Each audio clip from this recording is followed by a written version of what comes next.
সৰ্বপ্ৰথম আপোনাক আমাৰ এই নিউজ চেনেলত আমি স্বাগতম জনাইছোঁ। যিহেতু আপোনালোকৰ দুলীয়াজান লীগ খেলখন আৰম্ভণি কৰিছে, অহাকাইলৈ আপোনালোকৰ খেল আছে, গতিকে আপোনালোকৰ এই খেলৰ বিষয় লৈ পিনে আপোনালোকৰ কি ধৰণৰ এতিয়া খেলৰ কাম কাজ চলি আছে বা আপোনালোকে কি ধৰণৰ আগবাঢ়ি আছে, আমাক দৰ্শকক কি ক'ব খোজে আপুনি? খেলৰ এতিয়াতো বৰ্তমান প্ৰেক্টিচটো চলি আছে, মাজততো বৰষুণৰ মাৰৰ কাৰণেতো প্ৰেক্টিছে নহ'ল, গ্ৰাউণ্ডেই নাই, একো নাই। তাৰপিছত ল'ৰাবিলাকো ইফাল হৈ গ'ল। এতিয়া আৰু আমিতো আগতে দুলীয়াজান লীগ খেলি কিনে এতিয়া এ ডিভিজন ছুপাৰ লীগত উঠিছোঁ। নিজৰ দুটা গ্ৰুপ কৰা হৈছিলে, নিজৰ গ্ৰুপত আমি টপ কৰি কিনে আহিছোঁ।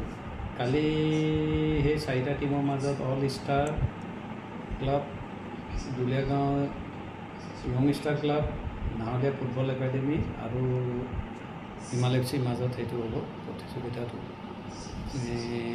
কাইলৈ আমাৰ প্ৰথম আজিতো হৈ গ'ল এটা খেল অল ষ্টাৰৰ মাজত।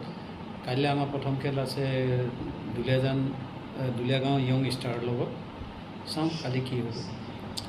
যিহেতু আপোনালোকৰ এই খেল যোনখন দুলীয়াজান লীগ আপোনালোকে এটা ক্লাব এটা গঠন কৰিছিলে, কিমান চনৰ পৰা আপোনালোকে গঠন কৰিছে? আজি এই ক্লাবটো চলোৱা মোৰ তত্বাৱধানতে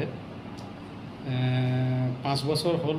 কৰোণা সময়তে ষ্টাৰ্ট কৰা 5 বছৰ হ'ল। তাৰপিছত বহুতো আমি টুৰ্ণামেণ্ট আশে পাশে নিজৰ ডিষ্ট্ৰিক্টৰ হওক বা লখিমপুৰ বা যিকোনো জেগাত আমি বহুত টুৰ্ণামেণ্ট জিকি কিনে তাৰপিছত বহুত ল'ৰা তাৰপিছত চাকৰি হ'ল, ওলাই গ'ল, আকৌ নতুনকৈ এতিয়া আমাক কৰিবলগীয়া হৈছে।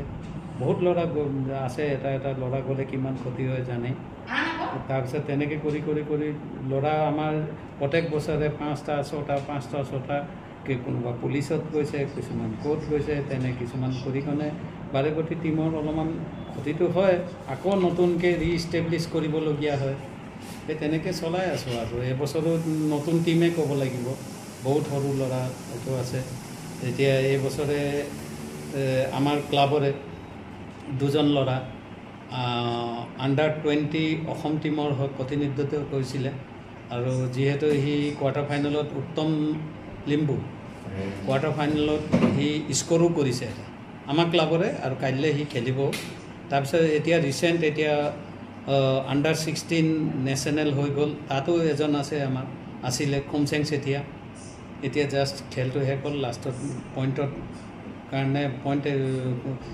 কাৰণে টিমটো আউট হ'ল, অসম টিম। তাত আমাৰ হিমালয়ৰে ল'ৰা আছিলে।